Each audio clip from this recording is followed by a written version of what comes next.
Merci d'avoir choisi Radio J pour vous informer comme tous les dimanches matins. Notre rendez-vous avec The Fake Breaker, l'émission où on casse les fake news et on décrypte les discours qui les sous-tendent. Et cette semaine, on retrouve comme un dimanche sur deux, avec beaucoup de plaisir, Jean-François Strouf. Jean-François, bonjour. Bonjour Eva, c'est un plaisir réciproque. Donald Trump, pas encore élu, pas encore en fonction, plus exactement, déjà élu et pas encore en fonction, et déjà, en tout cas, au centre de toutes les attentions au Moyen-Orient, notamment liées à ses propos répétés maintes et maintes fois. Si les otages, comprendre, les otages israéliens ne sont pas libérés d'ici mon investiture, donc le 20 janvier, ça va être l'enfer au Moyen-Orient. Ces propos de Donald Trump, que nous disent-ils ? Ils nous disent d'abord un très fort effet d'annonce. On pense que brusquement, parce que Trump va devenir président, le monde entier va changer. Tout ce qui est aujourd'hui une source de préoccupation majeure du peuple israélien et du monde va être bouleversé d'un coup de baguette magique, et les États-Unis seront en mesure d'intervenir massivement pour aller libérer les otages. Sauf que tout ça, c'est pas du tout réaliste. Il n'y a pas besoin. Israël, c'est pas un petit pays qui a pas d'armée, qui a pas essayé tous les moyens pour faire sortir les otages. Même si l'armée américaine a bien sûr 100 fois plus de moyens, c'est le caractère inextricable des tunnels d'une population civile qui fait la difficulté de la libération des otages.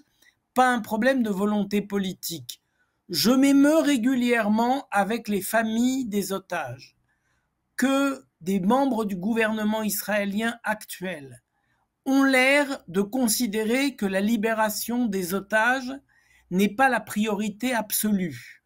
Et je crains qu'il y ait une part de choses négatives là-dedans. C'est-à-dire, ceci dit, là-dedans, c'est-à-dire que la volonté par exemple de poursuivre la guerre en voyant tous les jours des jeunes soldats tomber est peut-être pas la meilleure nouvelle au monde. Donc il y a quand même une question qui est essentielle, c'est est-ce que l'État d'Israël lui-même fait des otages la question essentielle, la question numéro 1 ou pas? Et donc, si on imagine que quand même le Mossad, les forces de Tsahal mettent tous leurs efforts dans la balance pour libérer les otages et qu'ils n'y arrivent pas, la superpuissance américaine, elle n'est pas confrontée à un champ complètement libre de pouvoir faire défiler 3000 chars qui prendraient d'assaut un endroit facile à contrer quand on est dans une plaine. On est dans un inextricable nœud gordien qui est la situation à Gaza. Comment vous qualifiez ces propos, Jean-François, de Donald Trump? C'est de la flagornerie? C'est moi je ferais mieux que les autres? Qu'est-ce qu'il veut dire? Je crois qu'il croit à ce qu'il dit. Je crois vraiment sincèrement, c'est ça qui m'inquiète toujours, c'est qu'il croit à ce qu'il dit. Et il ne mesure pas à quel point c'est difficile. Il y a quand même encore des citoyens américains qui sont otages à Gaza. Il y a aussi des citoyens français, il faut toujours le rappeler, qui sont otages à Gaza. Et puis il y a tout simplement des êtres humains, dont 2 enfants tout petits, qui sont otages à Gaza. Donc le monde entier devrait se mobiliser, mais peut-être que par des pressions politiques sur les alliés ou les complices ou les soi-disant honest breakers, les négociateurs avec les terroristes du Hamas, il y a peut-être un moyen de pression, mais les choses ne vont pas passer d'un coup de baguette magique ni d'un claquement de doigts. Trump dit aussi qu'il est le meilleur ami d'Israël. Ça aussi, il l'a répété à plusieurs reprises. Qu'est-ce que ça vous évoque, ces propos Trump, meilleur ami d'Israël ? Alors, à quoi ça lui sert de dire ça? Cet homme ne connaît pas des périodes de campagne électorale et des campagnes où il est et des moments où il est élu. Il est en permanence en campagne électorale. On a l'impression que chaque jour, il cherche à gagner des voix dans telle partie de l'opinion, ou à convaincre tel peuple, ou à convaincre tel dirigeant.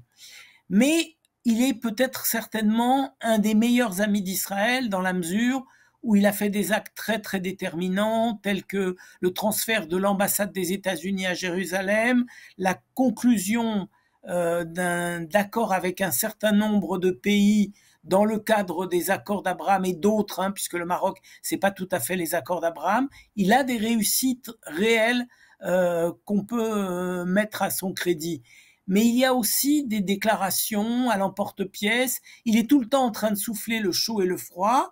Et la déclaration, le fait qu'il reprenne dans son réseau Trust les propos de Jeffrey Sachs qualifiant Israël de responsable de la guerre d'Irak, c'est Israël qui entraînerait les États-Unis dans des guerres et qui donc serait responsable de la mort de soldats américains.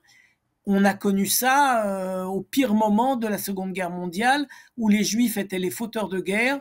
C'est un discours qui est totalement inadmissible. Et Trump, donc, il a repris ça, il a partagé ça sur son réseau social. Il n'a pas fait de commentaires négatifs sur ses propos, donc c'est un peu surprenant, mais pas si on va jusqu'au bout de l'analyse de la personne de Trump. Maintenant, Eva, ce qui est très important, c'est de comprendre que la géopolitique, c'est pas un endroit avec des frontières serrées et précises. La géopolitique, ça se fait sur la planète. Donc, on peut, par exemple, ne pas comprendre que le 30 juin 2019, Donald Trump donne un tel crédit en rencontrant Kim Jong-un sur la ligne de démarcation de la guerre de Corée, lui donnant un peu le sentiment qu'il serre la main un alter ego. Il va même franchir quelque part, entrer en Corée du Nord, ce qui ne s'était pas fait depuis la séparation des forces de la guerre de Corée. Et il va donc mettre à mal ses alliés des pays démocratiques en donnant un tel rôle à Kim Jong-un. Mais on voit quand même, si on regarde les derniers événements, où il y a des soldats nord-coréens qui sont arrivés sur le territoire russe pour mener la guerre à l'Ukraine. Les gestes de... Mais ça, qu'est-ce que ça nous dit, ça, rapidement, Jean-François? Qu'est-ce que ça nous dit de Trump, meilleur ami d'Israël? Ça nous dit quoi? Il faut bien regarder à deux fois avant d'accepter cette affirmation. Parce qu'effectivement, la Corée du Nord, c'est un allié de l'Iran, c'est un allié de la Russie. Il y a des armes russes qui arrivent au Hezbollah et des armes iraniennes qui arrivent au Hezbollah. Il faut être beaucoup plus circonspect, prudent, que d'affirmer des choses qui ne vont pas uniquement dans un seul et unique sens, mais dans une réalité beaucoup plus complexe. Qu'il convient d'analyser avec tous les éléments en main, en se rappelant que la géopolitique, c'est un phénomène international. Merci beaucoup Jean-François Strouf, The Fake Breaker. On vous retrouve pour cette émission du dimanche matin, un dimanche sur deux. Merci, bonne semaine à vous. Merci. Bonne semaine, au revoir.